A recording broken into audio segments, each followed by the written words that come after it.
সম্মানিত সনাতনী সমাজ, আজকে আমরা গোলপাহাড় মহাশ্মশান কালীবাড়িতে আসছি আমাদের একজন প্রতিনিধি সনাতনী সংবাদের শ্রীমতী সেজুতিনাথ এবং শ্রী প্রীতম দেবনাথের বিয়ে উপলক্ষে, যেটা ব্যতিক্রমধর্মী। সচরাচর আমরা সবগুলো বিয়েতে অংশগ্রহণ করি কমিউনিটি হলে, কিন্তু আজকে আমাদের এই প্রতিনিধি যারা আজকে আমাদের এই গোলপাহাড় কালী মন্দিরের মধ্যে বিবাহ অনুষ্ঠান আয়োজন করা হয়েছে, আমরা এই অনুষ্ঠানে অংশগ্রহণ করছি এবং আপনারাও আমরা এখানে কিছু ভিডিও ফুটেজ সংগ্রহ করছি, আপনারা এগুলো আমরা দেখতে পারবেন। আমাদের এই ভিডিও ফুটেজটা দেখে আপনারাও আমাদের এই বিয়ের অনুপ্রাণিত হয়ে পরবর্তী প্রজন্মকে যেন আমরা শিক্ষা দিতে পারি যে আমরা মন্দিরভিত্তিক বিবাহ করতে পারি। এবং আমাদের যে সনাতনী সমাজের যে বিশেষ করে কন্যাদায়ক গোষ্ঠী পিতা যে কমিউনিটি হল সেন্টারের পেছনে যে বাড়তি খরচটা করে, সেই খরচটা আমরা যদি কিছুটা হলেও সংকুচিত করে এই খরচটা দিয়ে আমরা বাহ্যিক যে কাজগুলো আছে, বিবাহ অনুষ্ঠান থেকে শুরু করে বিবাহ পরবর্তী যে কাজগুলো, সেই কাজগুলো আমাদের জন্য অনেকটা সহজ হবে। তাহলে ঠিক আছে, চলুন আমরা গিয়ে দেখে এবং আপনারাও দেখেন।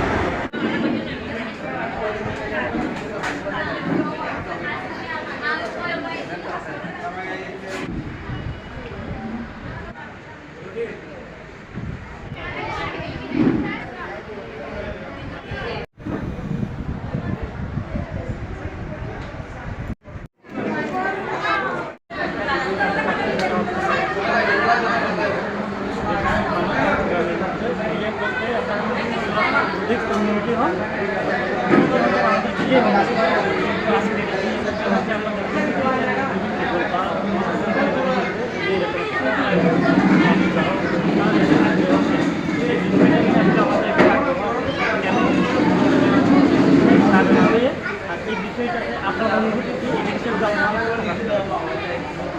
আসলে আমার পক্ষ থেকে সবাইকে নমস্কার, আর সবাই আমাকে আশীর্বাদ করবে। আমি আসলে প্রথম শুরুতে বলতে চাই যে আমাদের ধর্মের মূল ভিত্তি হচ্ছে গীতা। আমাদের কলিযুগে একমাত্র আমাদেরকে উদ্ধার করার একমাত্র ধর্ম হচ্ছে গীতা। তো আমরা সচরাচর দেখে আসছি কি আদিমকাল থেকে আমাদের বিয়ের রীতিটা প্রাচীন যুগ থেকেই মন্দিরে হয়ে আসছে, কিন্তু সামাজিক বিভিন্ন আনুষ্ঠানিকতার কারণে, যে আধুনিকতার কারণে আমাদের এই বিবাহটা বিভিন্ন কমিউনিটি সেন্টারে, বিভিন্ন ক্লাবে অনুষ্ঠিত হচ্ছে। কিন্তু আমার ছোটোবেলা থেকে অনেক ইচ্ছা ছিল যে আমি মন্দিরে বিবাহ করব। যেহেতু আমি গীতা নিয়ে কাজ করি, আমার অনেক ইচ্ছা যে আমি মন্দিরে বিবাহ করব এবং সব ঠাকুরের আশীর্বাদ নিয়ে আমি বিবাহ করব, যাতে বিবাহিত জীবনটা সুখী হয়। তো আমি সবাইকে এতটুকুই অনুরোধ জানাবো যে আমরা সচরাচর আধুনিক প্রথা অনুযায়ী আমরা ক্লাবে জাঁকজমকভাবে বিয়ে করতে চাই, কিন্তু আসলে এটা বিয়ে না। সব ঠাকুরের আশীর্বাদ নিয়ে, সবার আশীর্বাদ নিয়ে মন্দিরে বিয়ে করাটাই আমি মনে করি বেস্ট। কারণ ক্লাবে তো রেগুলারই সবাই বিয়ে করে থাকে, কিন্তু মন্দিরে বিয়েটা খুব কমই দেখা যাচ্ছে। আর আমাদের মধ্যে ইতিমধ্যে দেখা যাচ্ছে কি মন্দিরে বিয়েটা খুব কমই হচ্ছে, সচরাচর ক্লাবের বিয়েটাই বেশি হচ্ছে। তো আমি সবাইকে এতটুকু অনুরোধ করবো, হ্যাঁ আপনারা চাইলে পরবর্তীতে রিসেপশনটা অনেক বড় করে করতে পারেন ক্লাবে। এতটুকু চাইবো যে আপনাদের বিবাহিত জীবনটা যাতে সুখে হয়, যাতে কোনো বাধা বিপত্তি না আসে। তো আমি চাইবো আপনারা বিবাহটা মন্দিরে করেন।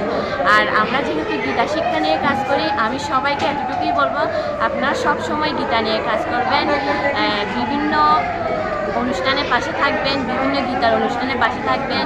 আর বেশি বেশি করে আপনাদের সন্তান আর আপনাদের আশেপাশে যারা আছে সবাইকে গীতা স্কুলে পাঠাবেন, আপনাদের সন্তানকে গীতা শিক্ষায় শিক্ষিত করবেন। মূলত আমাদের সমাজে দেখা যায় কি আমরা সচরাচর বিদ্যালয়ে পাঠাই, নাচ শেখাই, গান শেখাই, সব কিছু করি, কিন্তু আমাদের গীতা শিক্ষাটা তেমন একটা মূল্যায়ন দেওয়া হচ্ছে না।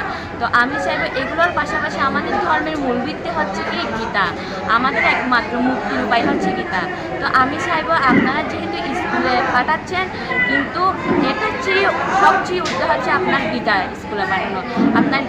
আপনি যে স্কুলে পাঠাচ্ছেন এটা আপনার সাথে যাবে না। আপনি যে গীতা স্কুলে গিয়ে যদি এক অধ্যায় সামান্যটুকু যদি গীতা পড়েন, এটাই হচ্ছে আপনার মুক্তির উপায়।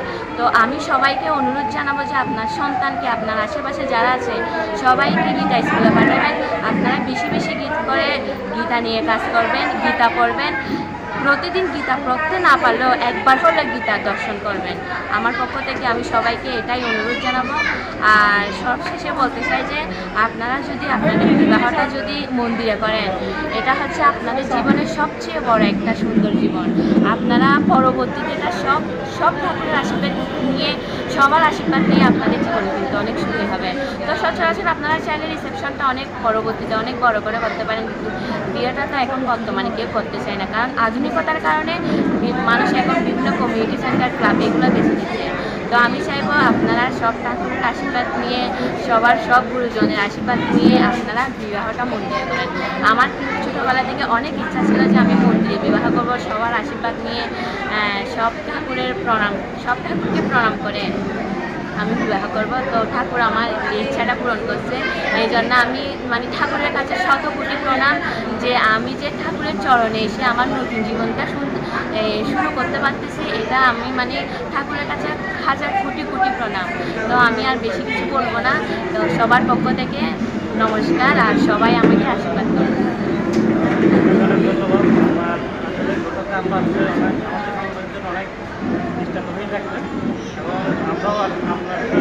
সবাই সনাতনী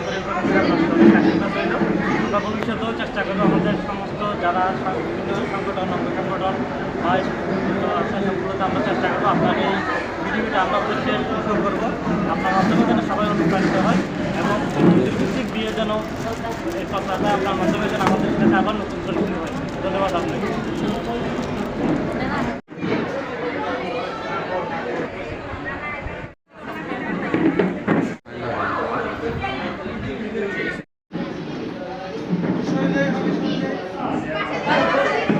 আপনাকে কল দিলে পাওয়া যায় না, আপনাকে কল দিলে পাওয়া যায় না।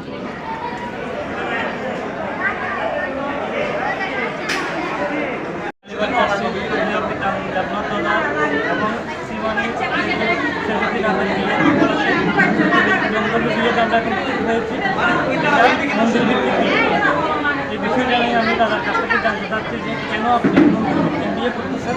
কারণ আমাদের যে প্রচলিত নিয়ম হয়ে গেছে চট্টগ্রামের সনাতনীদের মধ্যে যে কমিউনিটি হল কেন্দ্রিক বিবাহ, আপনার বিবাহটা সম্পূর্ণ ভিন্ন মন্দিরে কী করতে। এই বিষয়টা নিয়ে আপনার কাছ থেকে আপনার কেন এই বিষয়ে মানে বিয়েটা আপনি মন্দিরে বিয়েটা আপনি একটু প্রকাশ করেন আমাদের মন্দিরে, তাহলে একটু আমরা বলতে হবে। ধন্যবাদ, আপনার প্রশ্নটা খুবই যেমন তাৎপর্যপূর্ণ।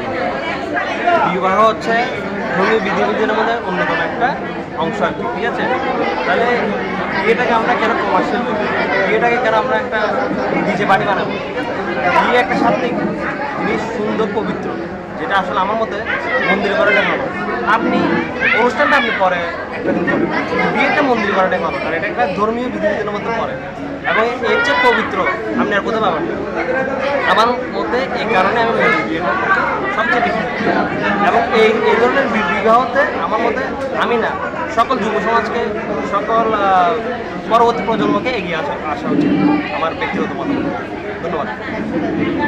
ধন্যবাদ দাদা আপনার মতামতকে আমাদের প্রকাশ করার জন্য। আমরা যে বিষয়টা নিয়ে আমরা চেষ্টা করবো আমাদের যে বিভিন্ন যারা আছে সবাইকে আপনার এই বিষয়টা আমরা প্রস্তাবের জন্য যেন আমাদের পরবর্তীতে যারা ক্ষমতায় আছে তারাও যেন আপনার মাধ্যমে যেন এই জিনিসটা দিতে হয়, আমি আশায়িত হয়। আরেকটা কথা বলতে চাই, আমি তো সাধারণ মানুষ, আমি দেখলাম যে বড় বড় তারকারা সেলিব্রিটিরা এখন মন্দিরে বিয়ে করে, ওদের তো টাকা পয়সার অভাব নেই, ওরা কেন মন্দিরে বিয়ে করে? কারণ ওরা জানা যায় এই বিয়েটা সবচেয়ে সুন্দর এবং পবিত্র এবং সাত্বিক যে বিধিবিধান, ধর্মীয় যে বিধিবিধান, হিন্দু শাস্ত্রের, সনাতন শাস্ত্রের, এটা একমাত্র মন্দিরই পাবেন। আপনি আর কোনো ডিজে পার্টিতে পাবেন না, কোনো কমিউনিটি সেন্টার পাবেন, কোনো ক্লাবও পাবেন।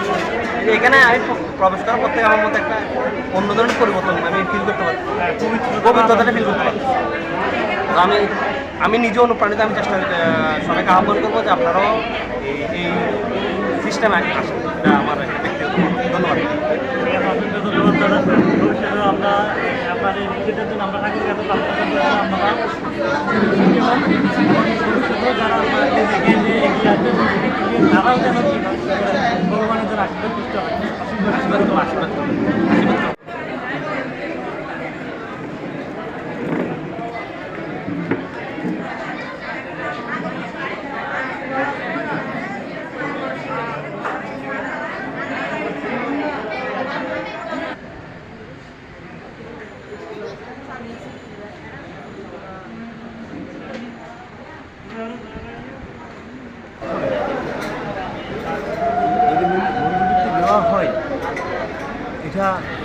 আমাদের হিন্দু সমাজের জন্য অনেক উপকৃত হবে।